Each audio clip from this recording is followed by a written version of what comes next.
Hello hi అండి, అందరికీ నమస్కారం. My name is Ram. Welcome to my report YouTube channel. మీకు ఈరోజు టీడీపీ ప్రభుత్వం తీసుకున్న 6 హామీలు అవి ఎలా తొంగలోకి తొక్కేస్తుంది, దీనివల్ల జరిగే నష్టం ఏంటి అనే దాని మీద వీడియో చేస్తున్నానండి. ఇంకెందుకు ఆలస్యం, వీడియోలోకి వెళ్ళిపోదామా? ఇక విషయంలోకి వెళ్తే టీడీపీ ప్రభుత్వం గత సంవత్సరం 24లో 6 హామీలతో అయితే రాష్ట్ర పరిపాలన అయితే తీసుకుందండి. అంటే విన్ అయింది.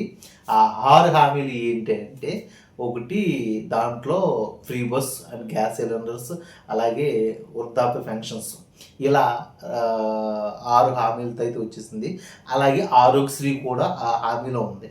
దాని ఏదో పేరు మార్చారు టీడీపీ గవర్నమెంట్. గత వైఎస్ఆర్సీపీ ఉన్న గవర్నమెంట్కి వీళ్ళ పేర్లు మార్చుకుని అన్న ఆరోగ్యశ్రీ అని ఏదో పెట్టుకుని మార్చారు. కానీ అవన్నీ కూడా సరిగ్గా అమలు చేయట్లేదని మాకు అనిపిస్తుందండి. దయచేసి చంద్రబాబు నాయుడు గారు మీ దృష్టికి వచ్చిందో లేదో కానీ మేము మిమ్మల్ని విమర్శించడానికి అయితే ఈ వీడియో చేయట్లేదండి. మీరు మీ యొక్క విషయాల్ని, మీ హామీల్ని పరిగణలో తీసుకుని సరిగ్గా చేయండి అని కోరుకుంటూ వినమ్రుడిగా అడుగుతున్నా. ఎందుకంటే అండి, మీరు హామీలు ఇచ్చి వచ్చారు కదా, మీరు అమరావతి కట్టకపోయినా కట్టినా మాకు వచ్చే లాభం లేదు, నష్టం లేదు. కానీ ఇప్పుడున్న వాళ్ళు బతకాలి కదండి. ఇప్పుడు తర్వాత జనరేషన్ చాలా బాగుంటుందని మీరు ఆలోచించే ఫ్యూచర్ ఆలోచనలు చాలా బాగుంటాయి. కానీ ఇప్పుడున్న వాళ్ళు చచ్చిపోకూడదు కదండి. వీళ్ళు బతుకుంటే వీళ్ళకి వారసత్వం వస్తుంది. ఇక్కడ ఏం జరుగుతుంది అంటే, ఇప్పుడు ఆరోగ్యశ్రీ ఉందండి. ఆరోగ్యశ్రీలో చాలా పథకాలు తీసేశారు. దానివల్ల ఇప్పుడున్న వృద్ధులకి హార్ట్ అటాక్ వచ్చినా కానీ, లేకపోతే ఇంకో సమస్య. ఎందుకంటే మొన్న మధ్య మా రిలేటివ్, అంటే నాకు పెద్దమ్మ వరుస అవుతారు, ఆవిడ పడిపోతే షర్టు, అంటే బ్యాక్ షర్టు బాల్ ఏదో పగిలిపోయింది. దానికి ఆరోగ్యశ్రీలో ఇక్కడ ట్రీట్మెంట్ లేదని అక్కడ ట్రీట్మెంట్ లేదని ఇక్కడికి పంపిస్తే మా ఊరు నుంచి 100 కిలోమీటర్ల దూరం తీసుకెళ్తూ వచ్చిందండి. అలా ఆవిడకి సరైన వైద్యం అందక ఆవిడ షుగర్ పేషెంట్ కొన్ని రోజుల్లోనే చనిపోయారు. ఓకే, ఇప్పుడు నా ఓన్ బ్రదర్, ఓకే, అంటే మా ఊర్లో ఉంటారు ఆయనకి పెరాలసిస్ వచ్చిందండి. మీరిచ్చే పెన్షన్ మీద ఆధారపడి బతుకుతున్నాడు. ఓకే, మా తరపు మేము అందించే సహాయం వేరైనా కానీ అతను హొందాగా బతకాలి అంటే గవర్నమెంట్ ఆదుకునే పెన్షన్ ఒకటి ఉంటుంది. ఓకే, ఆ పెన్షన్లో మీరిచ్చే పెన్షన్స్ ఎంత దారుణంగా ఉన్నాయంటే అండి, గత ప్రభుత్వం ఇస్తానన్నది కరెక్ట్గా ఇచ్చేసింది. అది పట్టుకొచ్చి ఇంటికి వాలంటీర్ రూపంలో ఇచ్చింది. ఇప్పుడు మీరు ఇస్తానన్న పెన్షను త్రిబుల్ టైం ఇస్తా అన్నారు. అంటే గత ప్రభుత్వం 5,000 ఇస్తే మేము 15,000 ఇస్తాం వికలాంగులకి అని చెప్పారు. అదేంటంటే ఇవాళ వికలాంగుల పెన్షన్లో మీ అందరికీ తెలుసు, గత ప్రభుత్వంలో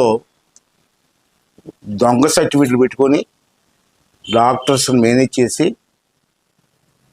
వికలాంగుల పెన్షన్ తీసుకున్నారు. దాని మీద నేను గవర్నమెంట్కి ఒక లెటర్ రాశాను. సరే, రాష్ట్రం మొత్తం చాలామంది దొంగ సర్టిఫికెట్తో వికలాంగుల పెన్షన్ తీసుకున్నారు. ఒక్కొక్కరికి సుమారు 6,000 రూపాయలు పెన్షన్ తీసుకున్నారు. వాళ్ళు వికలాంగులు కాదు, బాగానే ఉన్నారు. కానీ డాక్టర్ని మేనేజ్ చేసి గవర్నమెంట్ డబ్బులు తీసుకున్నారు. ఇది చాలా అన్యాయం అని చెప్పి నేను ముఖ్యమంత్రి గారికి లెటర్ రాశాను. రాసేపటి 2 నెలల పైన అవుతుంది. తర్వాత ముఖ్యమంత్రి గారు దాని మీద వెరిఫికేషన్ పెట్టారు. తర్వాత ముఖ్యమంత్రి గారికి స్వయంగా ఒక స్టేట్మెంట్ ఇచ్చారు. ఇప్పటికీ ఇంకా పూర్తి అవ్వలేదు వెరిఫికేషన్. ఇప్పటికి 1,00,000 మంది తప్పుడు సర్టిఫికెట్ మీద వికలాంగుల పెన్షన్ తీసుకుంటున్నారని చెప్పి ఒక స్టేట్మెంట్ ఇచ్చింది. ఇంకా చేయవలసి ఉంది రాష్ట్రంలో అని. ఇప్పుడు కొంతమంది వెరిఫికేషన్ అయ్యాయి. దాని మీద నిన్న గవర్నమెంట్ ఒక నిర్ణయం తీసుకున్నారు. ఆ నిర్ణయం ప్రకారంగా ఈ డూప్లికేట్ వికలాంగులు ఎవరైతే ఉన్నారో, డూప్లికేట్ అంటే 40% దాటాలండి. డాక్టర్ గారి సర్టిఫికెట్లో ఇతనికి 40% పైనే ఉంది వికలాంగులు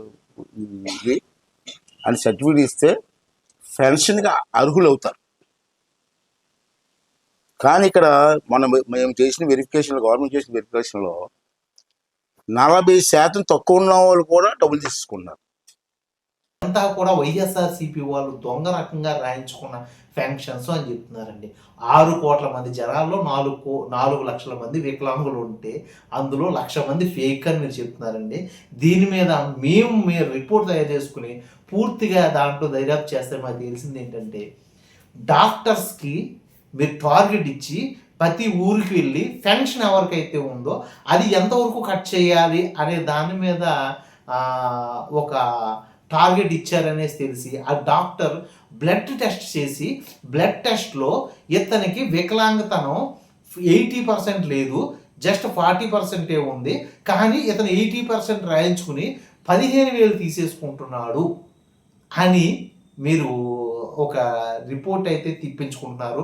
అలా వాళ్ళకి నోటీసులు అందజేసి వాళ్ళ పెన్షన్స్ అయితే కట్ చేస్తున్నారు అనేసి చాలామంది జనం, ఈవెన్ మై బ్రదర్ కాదండి, చాలామంది జనం దీని మీద గగ్గోలు పెడుతున్నారు.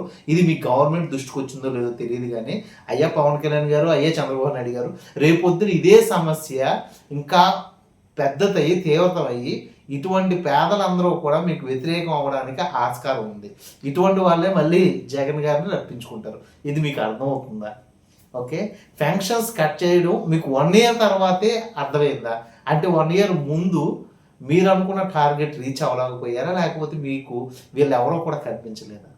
అంటే ఇది చాలా ఫూలిష్గా ఉందండి. ఎందుకంటే బ్లడ్ టెస్ట్లో అతను వికలాంగతనం తెలుస్తుంది అంటే, అతను బ్లడ్ టెస్ట్లో తెలిసే విధంగా ఉంది అంటే ఇది చాలా అవివేకతతో కూడిన పని అనుకున్నానండి.